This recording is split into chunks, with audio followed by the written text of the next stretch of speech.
I'm going to pull you on stage first. All right, all right, all right. Here we go. Let's go. Let's go. I love this conversation, Keenan. Keenan, what's up, man? Happy Thursday. Almost Thanksgiving, man. Next week, it's Thanksgiving. Next week is Thanksgiving. Yeah, at the time of recording this, today's what? November 20th. Dude, it's crazy how quickly the year has been flying. The stuff that we've been doing on a personal business front, plus just like, I think we've both grown a lot this year and everything that we've done and better communicating, doing these live streams as well. There's a lot to be thankful for, man. What's on the Yeah. top of your list for being thankful this year? Thankful for my gold cup. Oh, It's not mine. Not mine. I just knew that if I would bring this up, at some point you'd be like, "Really, bro? This is what you're gonna do?" My wife has a lot of these cups in the pantry, and she doesn't use them for some apparent reason. She finds a new one and then gets rid of the old one. And now I just use these cups, man, because I try to drink a lot of water, man. Try to drink there a you lot of go. water. Did you see recently a lot of people were giving thanks and really out there hunting for the new Starbucks little glass bear? Did Oh, you see that yeah. those were dropping? I did see that. Yeah, I did see that. Luckily, my wife is, I mean, she's a fan of Starbucks, but not that big of a fan that she went hunting for these bears that people are just putting coffee in. It's pretty crazy. But no, Yeah. man, talking about just Starbucks, that really kind of brings us back to a work week. A lot of times people start off their day with coffee because they're overwhelmed, they're exhausted. So today we get to talk about the 40-hour work week is actually dead, in a space now with innovation where we're going digital. We're talking about Zoom, Slack. People are working, and I say dead in the wrong way because people are working more than 40 hours, what I'm saying. Not in the good way that we're working 32 hours, but I think there's some space where we can do a 5-day work week. Instead of a 5-day, we can go to a 4-day work week. What's your thoughts on that, man?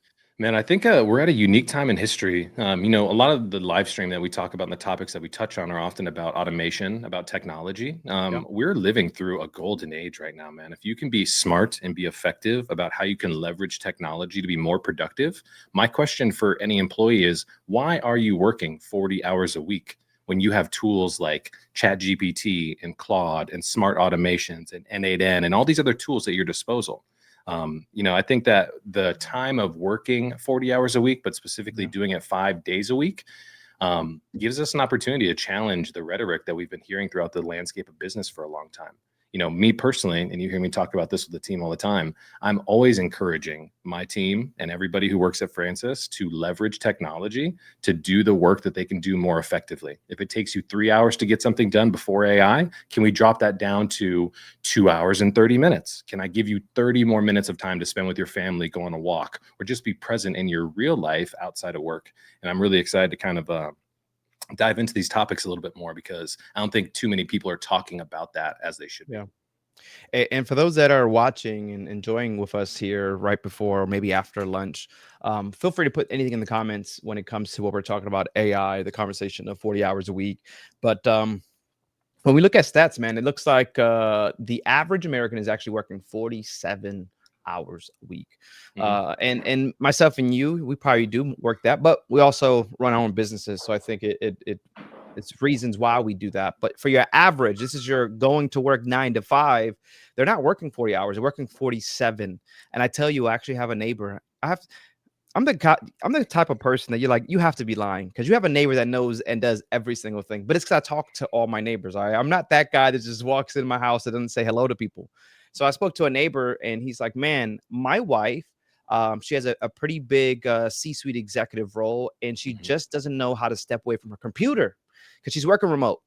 Right. So I think what happens is that when people work remote, they don't know how to turn it off. Versus when you're in an establishment, 5 o'clock comes around, everybody's bags are ready to pack at 4:50, 4:50. All right, they're ready Yeah. to go. But at home, it's like you're comfortable, you're casual. But it is to the same things that you talk about.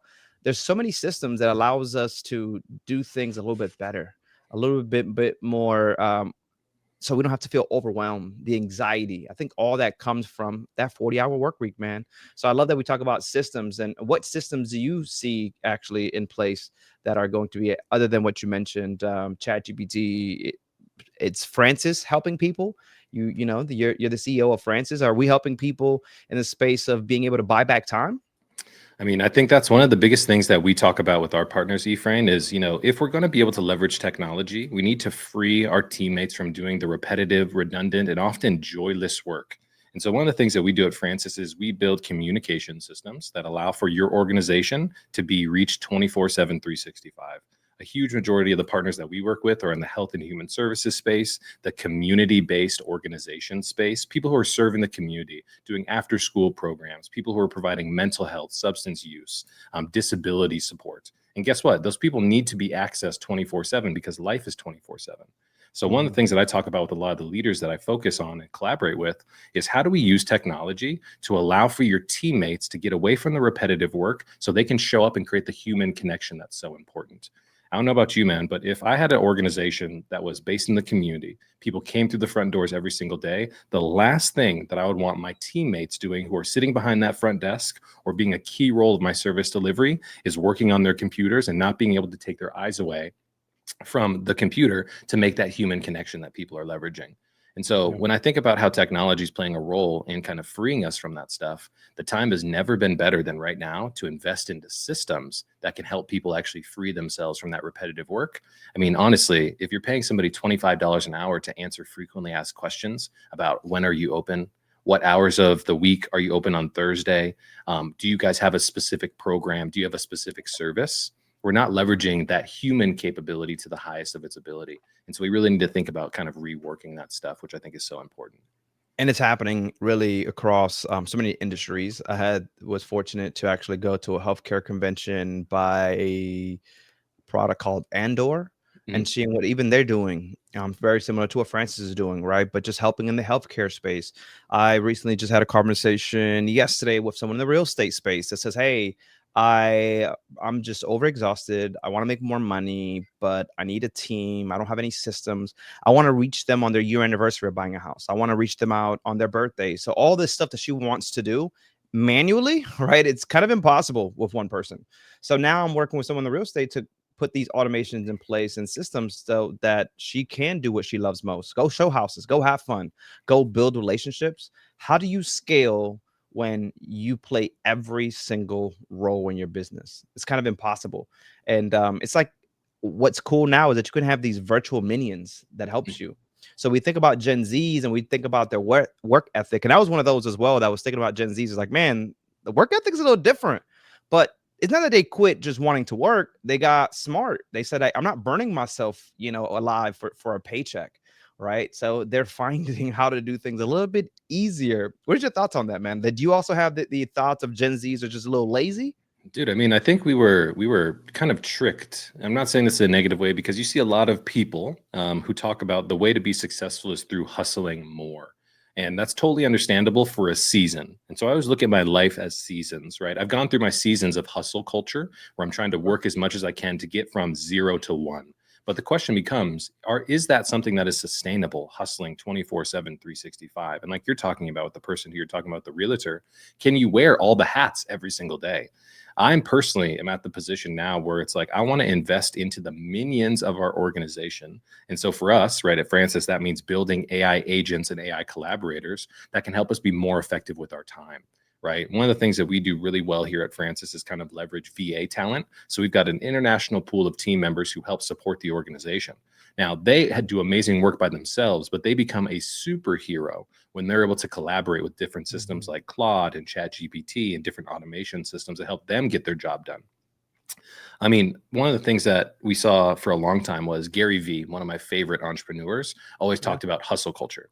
He was really pushed back against by Gen Z who said, "Hey, I don't want to work every single day. I want to create that work life Yep. integration," which I think is important because work life balance isn't possible. But work life integration, figuring out what percentage of my life gets work, what percentage of my life actually gets my personal experiences so I can spend time with my family, my friends, and then finding what that balance looks like, I think is super important. How have you kind of found your work life integration over the years, and has it changed for you, man? It has. I would say even in just the last year and a half of, as you talked about systems, I think I was late to the game, I would say, but also way earlier than others. So I knew about ChatGPT probably 5 years ago, 6 years ago. Really started using it now about a year and a half, 2 years ago.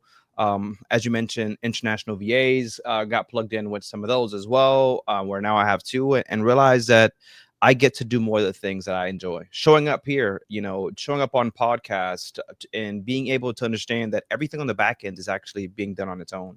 Where people now say, "Yo, Efrain, I see you showing up online," and I just laugh because I don't ever post None of them, right? Mhm. There's a system from me creating content, getting someone to do the batch B-rolls and all that stuff.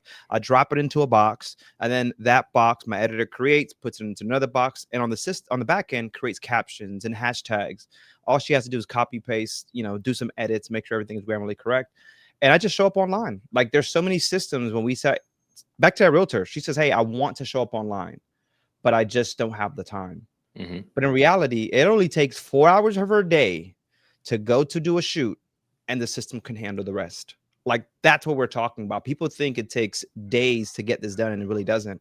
And I've enjoyed it, man. I've enjoyed it, and I think there's still so much potential. When we talk about minions, I just got to find that what is it, Gru, that works with these minions. Because there is the potential. We talk about automation to create so many of those AI minions, right? Those virtual employees that you like to call them, Well, I Keenan. mean, one of the things that I also think about a lot, man, is, often I speak with my collaborating partners about like the investment into systems and into AI Mhm. and even into shortening the work week for your team is also a cultural chess move, right? One of the things that we want to do is we want to build organizations that people enjoy coming to. And part of that is being able to create the freedom where they actually have the ability to work something like a 4-day work week. I mean, I know we saw a lot of experimentation over the last couple of years, right? When it was companies were saying, hey, we're moving to a 4-hour work week, but leadership specifically was like, I don't know if we're going to get the return on our investment for the employees. And some of the things that I think I want to highlight are some statistics here.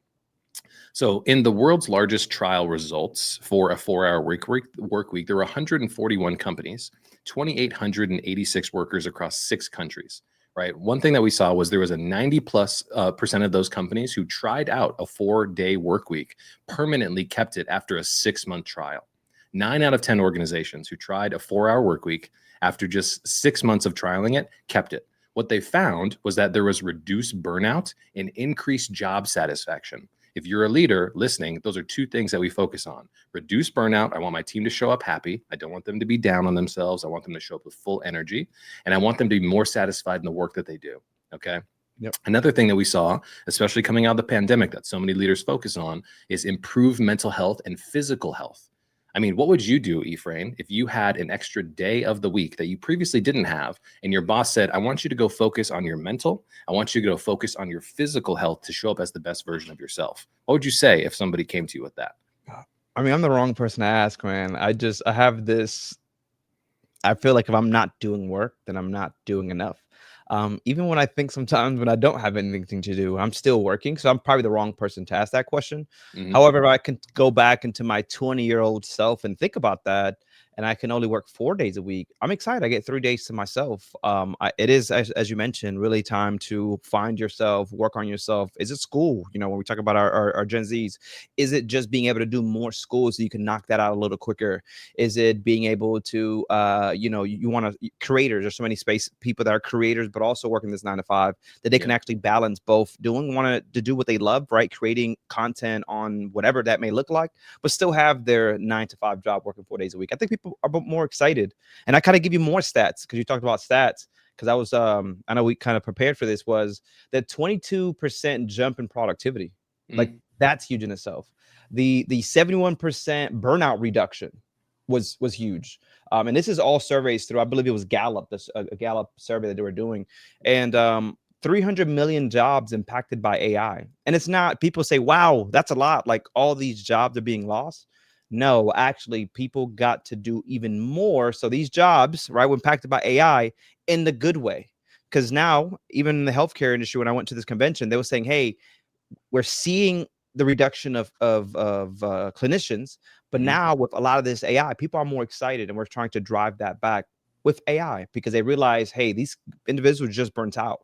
It's not that they didn't want to do the job. No, they had a passion for that, for what they were doing. Right? It was purposeful, but they just didn't want to do all these admin or repetitive tasks. So when we talk Yeah. about 300 million jobs impacted by AI, we're talking about giving people the ability to do what they love more. So yeah, I think it is cool. I think it's cool to just kind of see and hope that we can go into 4-day work week. I think Americans themselves would just be excited, and mental health, as you mentioned, would be probably impacted in a good way as well.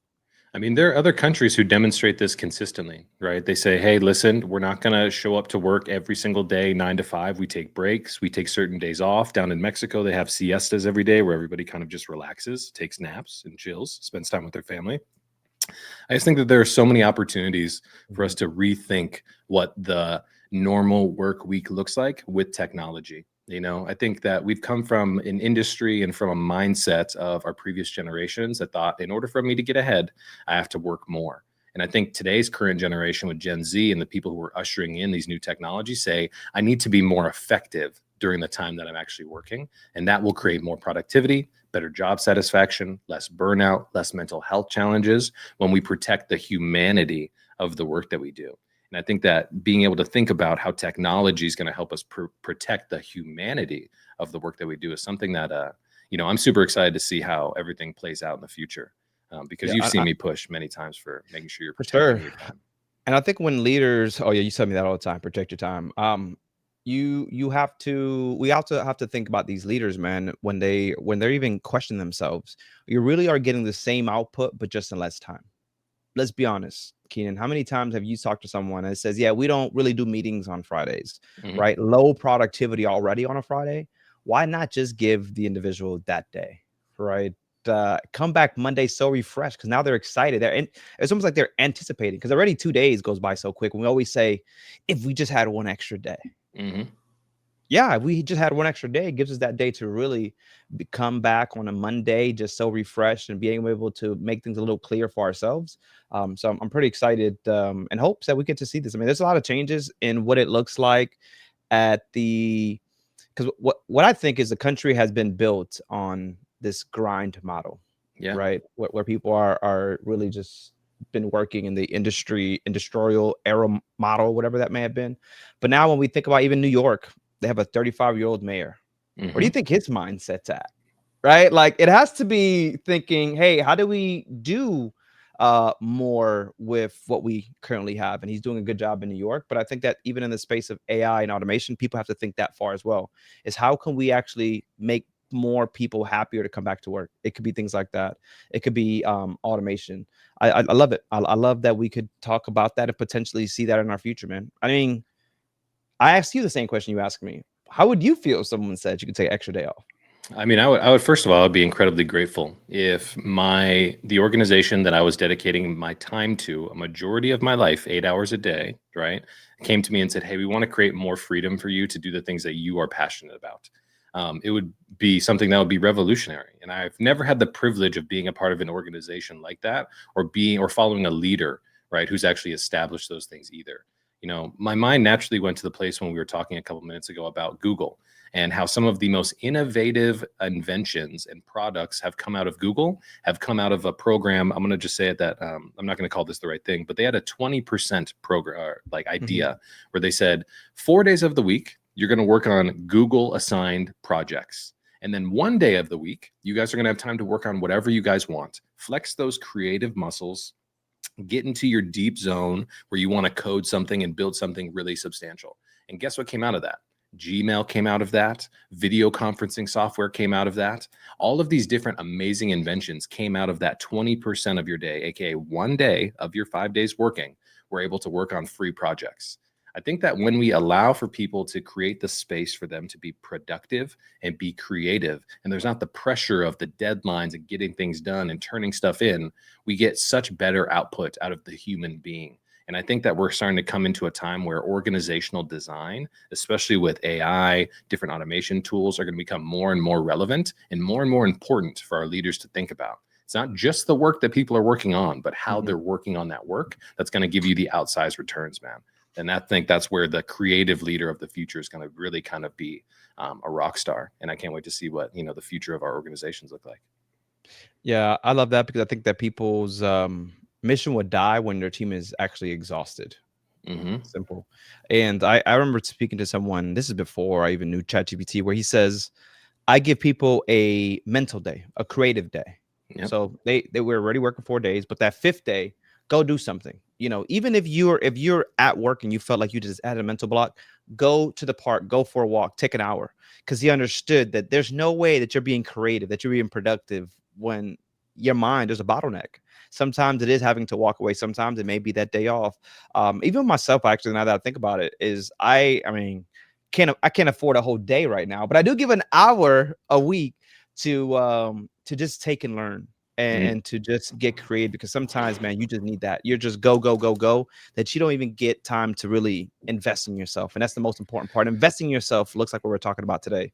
It is automation. It is AI. It is trying to figure out how do you get to do more with less time. I think the opportunities have been here. It's just people are a little afraid, and they just have to take that AI shift.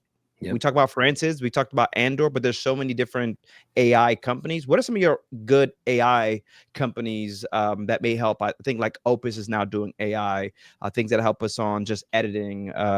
Google, Google, what is it? I don't really Gemini. use it. Gemini. So Yep. many people that I talk to talk about Gemini. Don't use it because I use, I'm a chat GPT. I'm so loyal to them at this You're point. supposed to be using Claude, first of all. I know. Let's remember that, Doc. Man, I'm just really excited because I think we're in such early days when it comes to these AI systems that people are still identifying them as like, I use Claude, I use Gemini, I use ChatGPT, I use Perplexity, XYZ. It's kind of like the early days of saying like, yeah, I go on the internet and I go to these websites, right? One of the things that we're going to see in our lifetime, it's irrelevant, is that AI is going to be interwoven into everything that we do. And pretty soon you're going to not think about, oh, I'm going to go hop on the internet, but I'm going to go to work and I'm going to use the tools at my disposal, right? When you see people on their computer, often they're connected to the internet working with different systems. In the future, the lines are going to be blurred where there's not going to be an internet, there's not going to be an AI system, but it's all going to be one type of interface, in my personal opinion, to help you get your job done.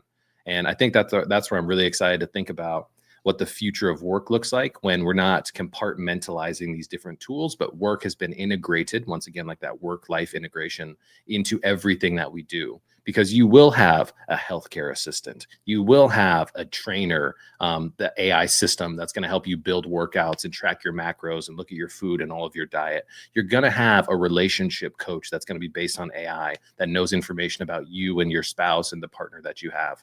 Everything is going to become one of these systems, very similar to how everything that you do from the second that you wake up involves the internet. You probably have Wi-Fi speakers in your house. You probably have a computer that you carry around, or your phone when you look at your emails first thing in the morning.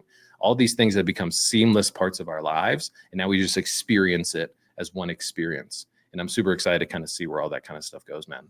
But that doesn't mean that we shouldn't be thinking about security and how these tools interact with our lives and the information that they have access to.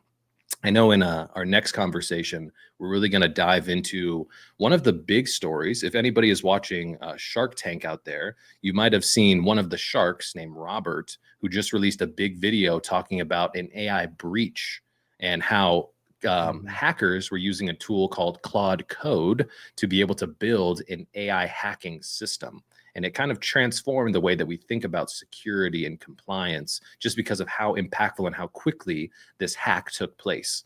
And so I know that next time we're going to be really diving into the security elements and why security is so important, why you should keep your information protected, and what you can do for your organization to make sure that you have intentional policies and procedures in place for your team to take advantage of these tools without getting overexposed, man. So I'm really excited about that conversation as well. Say, man, I actually, one of these last questions before we just start to wrap things up, man. You've worked with leaders in different industries, and I think that we are going to have a resistant change. What industries do you feel are resisting this change the hardest? I mean, very transparently, I think a lot of healthcare organizations are somewhat resisting the change of AI at this point in time. It reminds me a lot of back when I started Francis in 2014. A little bit of a history story for everybody. When we started this company, we actually started out as a telehealth company. And I was going around as a 24-year-old leader and founder of a business trying to tell healthcare executives that there was going to be a future for virtual interactions in the healthcare space. One of the biggest resistance points that I heard was that doesn't align with consumer expectations. People want to come into the office to talk to their doctor. They want to have the face-to-face interaction. They like sitting in the waiting room and canceling their entire day's plans to come here and drive into the clinic. And then one thing that we found was consumer behavior and expectations were moving so quick outside of the realm of healthcare that people started to expect what virtual connectivity meant to a trusted resource. And then guess what? One day in March of 2020, the world shut down and the entire healthcare industry became digital. And that's where I think we're kind of going to see the future of healthcare delivery, just because there are so many shortages of providers in remote access points and so many communities that don't have access or the availability to access a trusted healthcare resource. We're going to see AI have a huge impact on how healthcare delivery occurs. I actually even saw a guy yesterday on a video on YouTube who was saying, for the last 20 years, I've honed this skill. Today, I'm looking at an X-ray of someone's chest, and I can see that they have a little bit of pneumonia here, or they've got another term of some form of pneumonia in their other lung. And I've honed this skill over the last 20 years. But guess what? I showed the same image to AI, and within 2 seconds, it came up with the exact same diagnosis that I had. And so one of the things I think is important is lean into these technologies that help us be more proficient. At this point in time, we need the human in the loop, or the human connection, or the overseer of these systems. We're never going to go away, but we have to figure out how we collaborate with them, which is really important, man. You made some really good points there on just being able to read MRIs and all these different charts and how they start to trigger each other. Because one of the things I was listening to it at the conference, but also one of the things I was thinking I would say was our older generation, maybe they didn't understand AI. That's not true, because I went to this convention and I was speaking to leaders that have been in the healthcare space 20 plus years, 30 plus years. And one of the individuals that I spoke to, he was actually at CVS for so many years, retired, came back, and now he's so excited because he's like, I'm in the AI space helping organizations build something because I can see the benefit.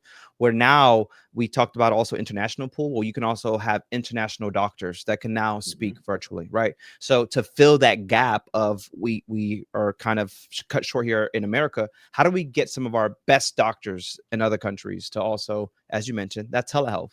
How can a doctor now see double the patients because they don't have to go dot every I, cross every T's, make sure everything looks good for the insurance companies. Even on the insurance end, one of the biggest things that people always say is that we got to get our money. So you got to get on the phones with these people. You got to do this. They're asking for XYZ. There's now AI behind all that. So I want people to always remember that busy doesn't mean productivity. It just means tired. Right. The future isn't more hours. There's actually better ones. These are the things that we just kind of been talking about. If half of your team perform better, why fight it? There's so many reasons why you have to think AI, especially in 2026. And we're seeing an increase in that, where people are looking into 2026 and say, you know what? I no longer want to be behind the curve. I want to be with the curve. So people are thinking, should you get on it? 2026, you're going to see so much more AI. You want to be a part of the party. I would say, man, it's a party, man. It's having fun doing more of what you love. That's right, man. Like we say, the organizations that are successful in 2026 are the ones who started in 2025, right? Get that ball rolling. Let's see what you guys can create. Let's see the cultures that you guys can build. Let's see the productivity you can get from your team. Let's see the satisfaction that beams from the organization, knowing that you have the infrastructure to support people through every single role and every single task that they kind of take on for the organization, man.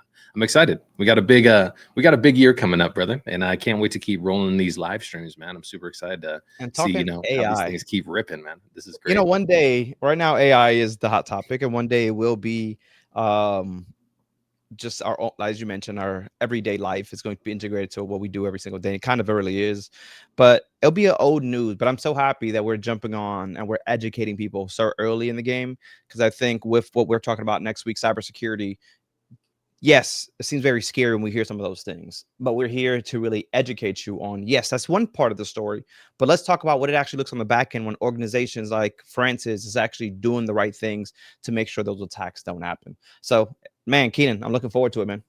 Absolutely, man. Well, everybody, thanks once again for hopping in. If you guys come across this video and you're not here for the live stream and you hear a topic, or you guys want to learn a little bit more about certain topics that your organization or you personally are interested in, don't be afraid to drop a comment, man. We're always looking to kind of make sure that this show is as valuable as possible for everybody. And we're going to keep them pumping because we know you guys are keep tuned in and keep watching.